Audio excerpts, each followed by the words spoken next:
Hey everybody, Pinky here. So today's speed paint marks day 1 of Smudge.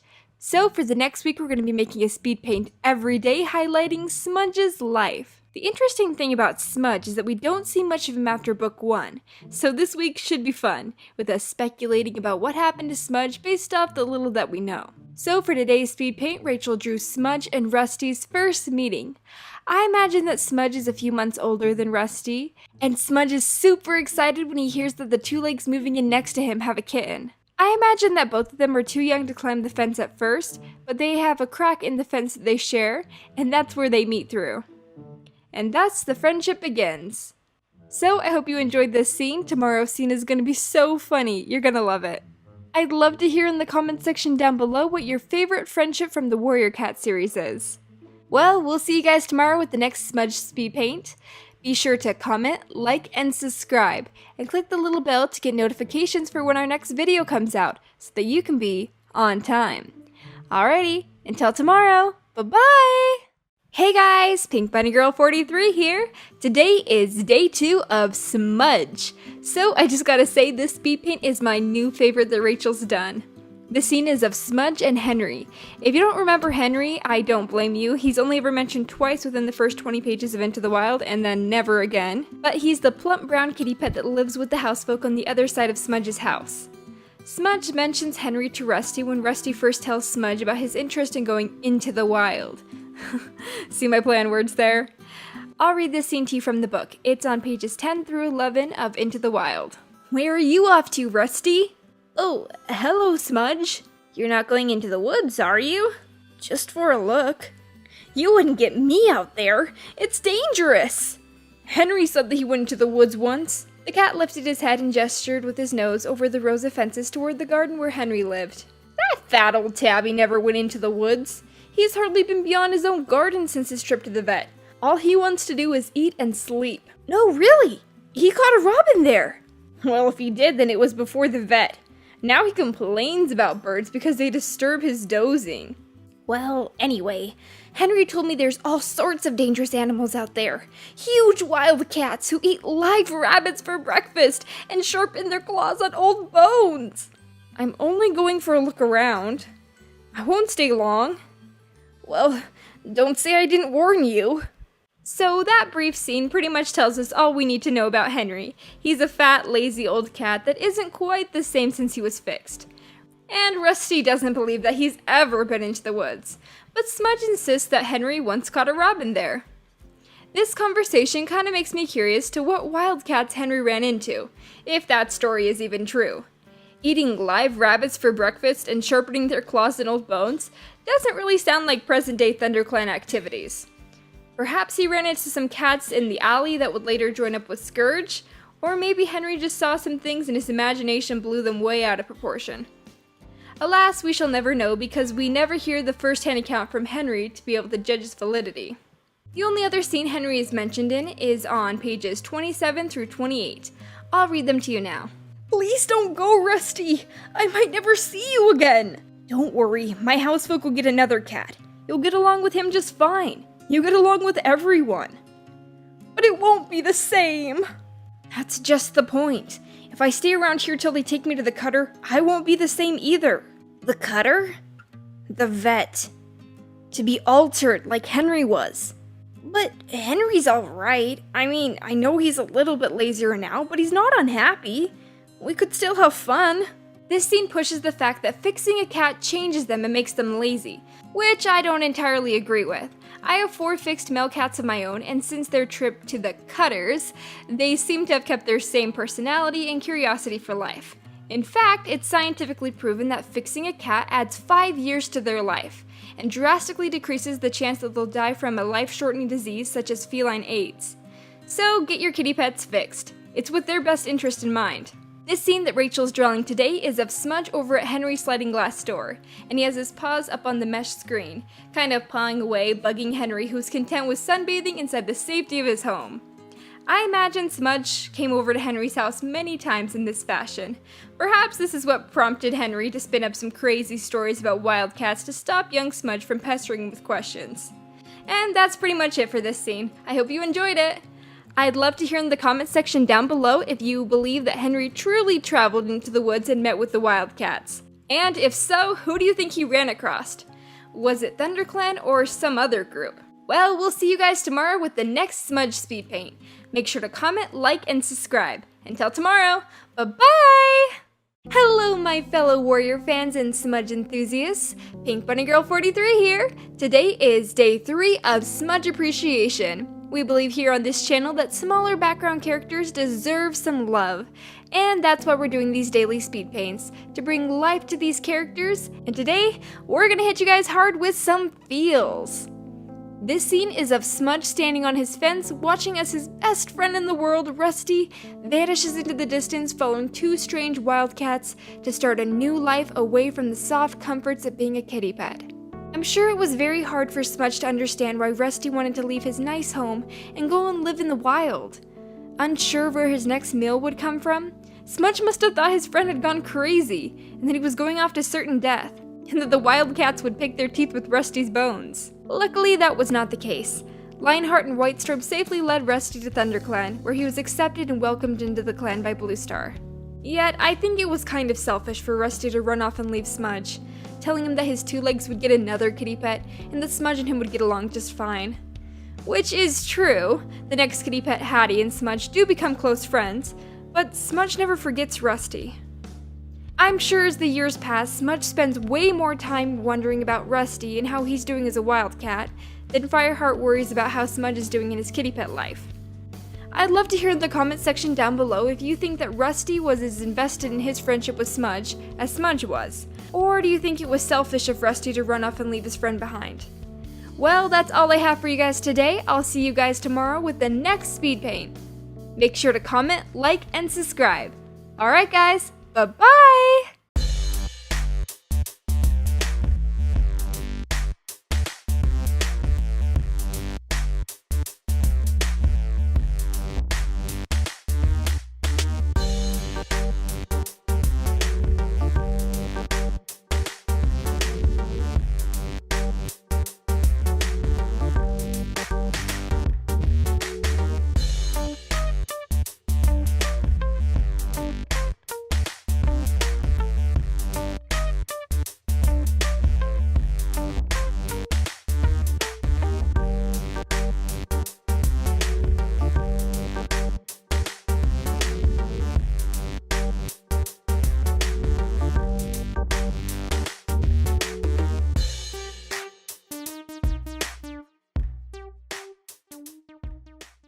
Hello everybody, Pinky here with day 4 of focusing on Smudge's life.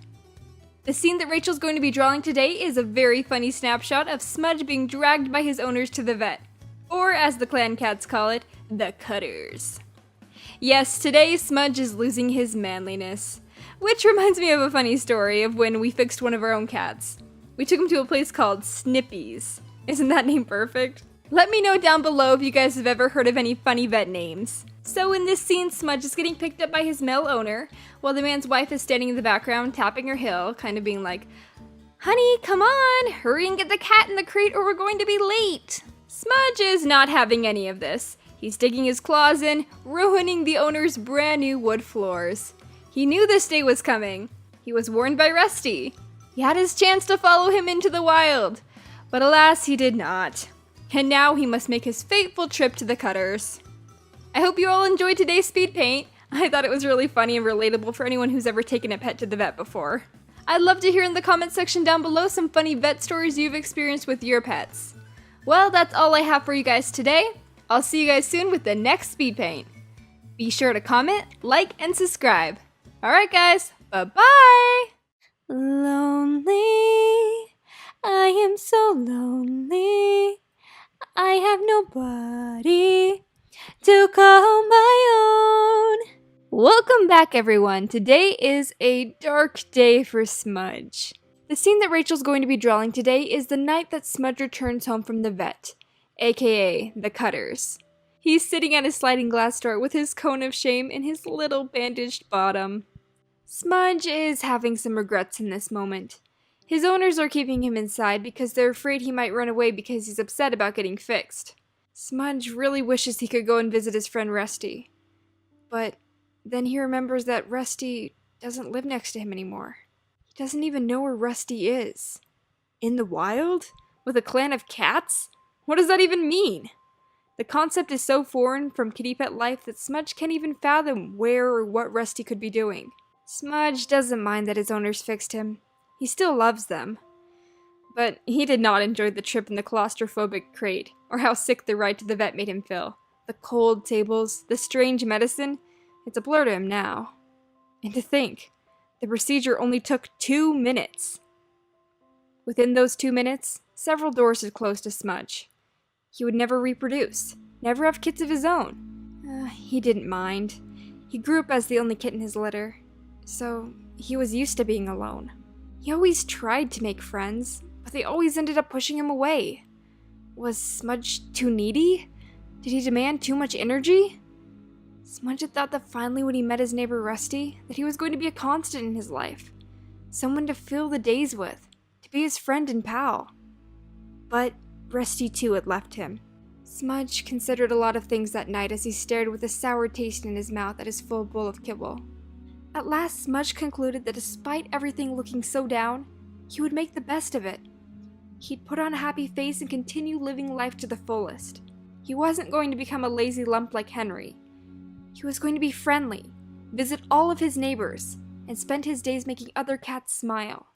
I hope you all enjoyed today's speed paint.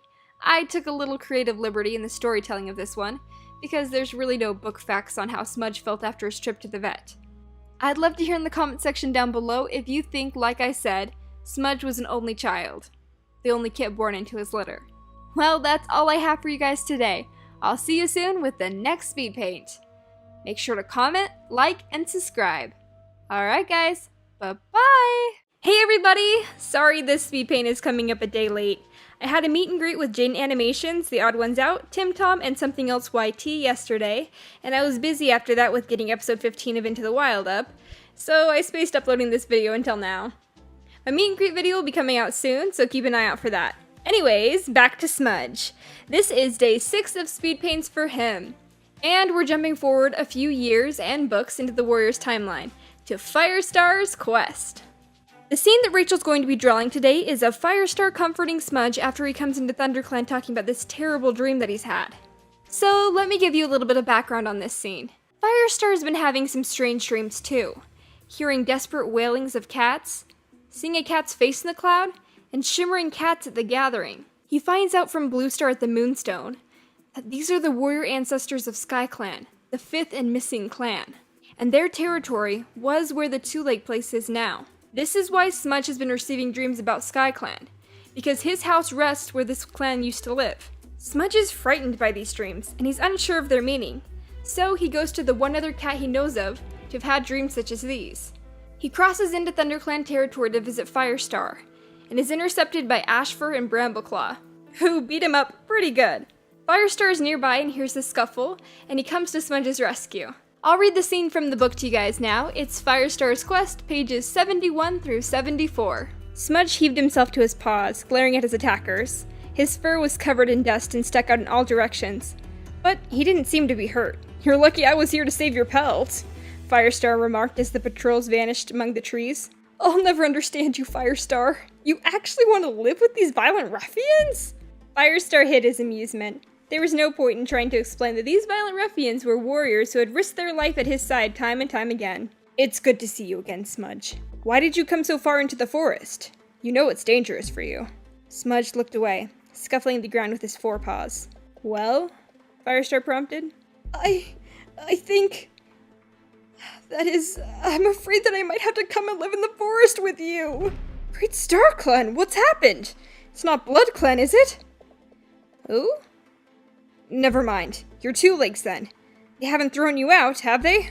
"No! My housefolk have always been very good to me." Smudge cast a longing glance over his shoulder towards the red stone nest where he had lived. "It's just, well, I've been having these weird dreams. And I remember you told me that you had dreams before you went to join the Forest Cats." Horror gleamed in his eyes, and Firestar, for all his sympathy, found himself hiding a purr of amusement that his old friend couldn't imagine anything worse than having to live in the clan. "I thought my dreams must mean I had to leave my housefolk." "I wouldn't worry. Dreams have many meanings, and sometimes a dream is just a dream. I'm sure you won't have to eat bones just yet. But these dreams are terrible! I keep seeing lots of cats! They're running away, but I never get to see what's chasing them. They're wailing and shrieking as if they're scared or in pain. And sometimes I see a gray and white Tom on his own. He keeps opening and closing his mouth as if he's trying to tell me something, but I can't hear what he's saying. Every hair on Firestar's pelt bristled. Smudge was having the same dreams as him. But why? Surely SkyClan didn't think that a kitty pet could help them. What do you think? Smudge asked nervously. Do I have to come and live in the forest? Firestar knew that he had to decide how much to tell his friend. Though his faith in StarClan had been badly shaken, he still felt some loyalty towards them. At least he didn't feel that he could tell Smudge how StarClan had allowed SkyClan to be driven from the forest, and then lied about it afterwards. Besides, if he tried to explain, how much would Smudge even understand? He had no idea about the warrior code, or what it was like to live in the clan. Don't worry about it. There's no reason for you to leave your two lakes. Are you sure? Positive. I know a bit about these dreams already, and I'm trying to sort everything out. Smudge looked puzzled, but relieved as well. I guess I'll let you handle it then. Alright, so that's the end of today's scene. Tomorrow we're gonna do the rest of that scene. Firestar should have just said, yes, that means you have to come and live in ThunderClan, Smudge. Smudge was scared, but he could have made a fine warrior. Maybe not. He's a kitty pet through and through. Anyways, I hope you guys enjoyed today's speed paint. I'd love to hear in the comment section down below what you think would have become of Smudge if he had joined ThunderClan, either back in Into the Wild or now in Firestar's quest. Well, that's all I have for you guys for today. I'll see you guys soon with the next speed paint. Make sure to comment, like, and subscribe. Alright guys, bye-bye! Hey everybody, welcome back! Today is the final day of Smudge. Dun dun dun! I will give you guys a few seconds to guess what character will be our focus for next week. Pause the video and comment your guesses down below. 1, 2, 3. Alrighty, did you comment? Let's see if you were right. Next week we'll be doing 7 speed paints of Pinestar! You know, the ThunderClan leader that abandoned his clan to become a kitty pet? Yeah, that guy. I'm excited to breathe some life into this character and show you guys that he's less one-sided and selfish. Comment below some ideas that you'd like to see of Pinestar in speed paints. Anyways, let's get back to Smudge. This is his day after all. For this speed paint, we'll be continuing yesterday's scene from Firestar's quest where Smudge and Firestar come together again. So, last time we left off with Smudge, he was worrying about a dream that he had, and he came to see Firestar, who, coincidentally, had the same dream, of wailing cats getting chased out. Firestar now knows that the cats were of SkyClan, and this was a vision of the past that he was seeing. In the part that I'll be reading to you today, Firestar asks Smudge if he can stay the night at the Two Lake place with him, so that he can get more in touch with the old SkyClan hunting grounds. The scene Rachel's drawing today is going to be of Smudge introducing Hattie to Firestar. She's the kitty pet that took Firestar's place when his Two Lakes decided to adopt a new kitten. I'll read the scene from the book to you guys now. It's Firestar's Quest, pages 74 through 88. I'll come back with you to your Two Lake nest, just in case any of those violent ruffians are still hanging about. Smudge looked down at his messy fur and gave it a few swift licks. Then he and Firestar padded side by side through the trees. As the Two Lake fence came into sight, Firestar spotted a vole pattering through the long grass. He made a swift pounce and straightened up with a limp body hanging from his jaws. He tried to push down the stirring feeling of pride that he had been able to show off his hunting skills in front of Smudge. His friend's eyes were wide, but not with admiration. Don't you ever get tired of having to catch your own food? Firestar dropped his fresh kill and scraped leaves over it so that he could collect it later. No, never. That's what warriors do. Smudge shrugged and went towards his nest. Catching up with him, Firestar spotted another cat, a pretty brown tabby jumping down from the fence around the Two Lake nest where he had once lived. He remembered seeing her before when he was showing the territory to his new apprentice Bramblepaw. Hi! Her amber eyes examined Firestar without a trace of fear. Who's this, Smudge? I've never seen him before.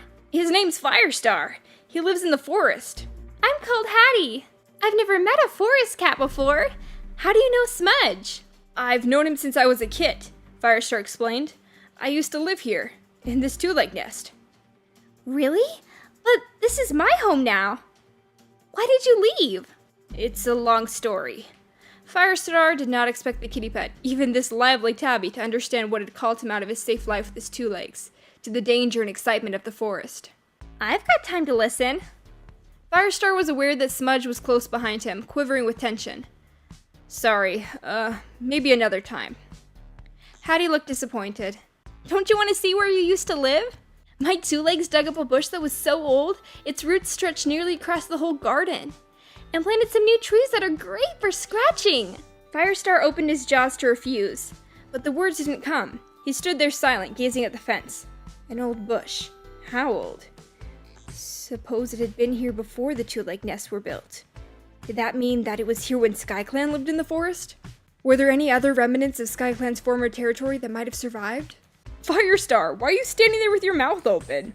Sorry. For a moment, Firestar had been caught up in the lost world of SkyClan, gaping as if he expected prey to jump into his jaws. Okay, he added to Hattie. I'll have a quick look from the fence. Flicking his tail to Smudge. I won't be long. This might help with your dreams. Smudge looked doubtful and shot an anxious glance at Hattie. Don't worry, I won't tell her anything. He sprang up to sit on the fence and looked down into the garden. He remembered the bush now. It had been brittle and straggly, and some of the branches had been leafless. In the place where it had been, a new young tree was growing with soft, tempting bark. From his place on the fence, Firestar could see Hattie's claw marks scoring the trunk. Hattie leaped up beside him and pointed with her tail. That's where the bush used to be. There's the scratching tree. Oh, and there's another one next to Smudge's fence. That's even better. Well, what do you see? Smudge demanded. Nothing yet, Firestar admitted. He studied the 2-leg nests, trying to imagine what this part of the forest would have looked like before the trees were cut down. His eyes narrowed as he glanced up and down the row of nests.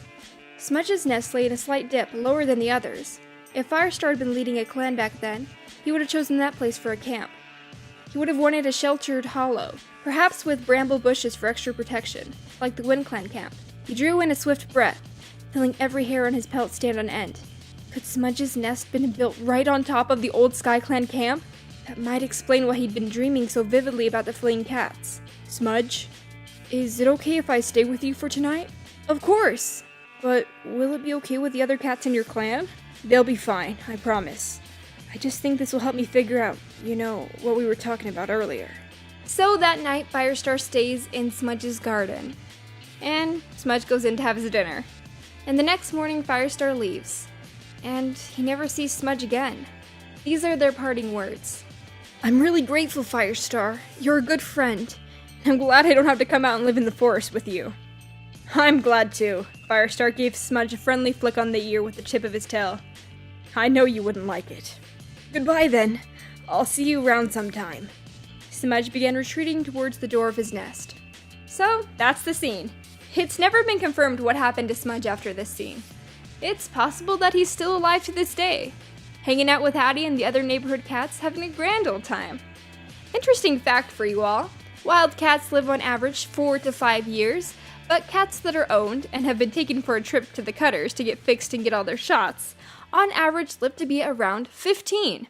Last week we focused on Princess, and since she was never brought to the cutters, that took away like 5 years from her life, so she only lived to be 8. So if you fix your cats, they're gonna live way longer, like to age 15.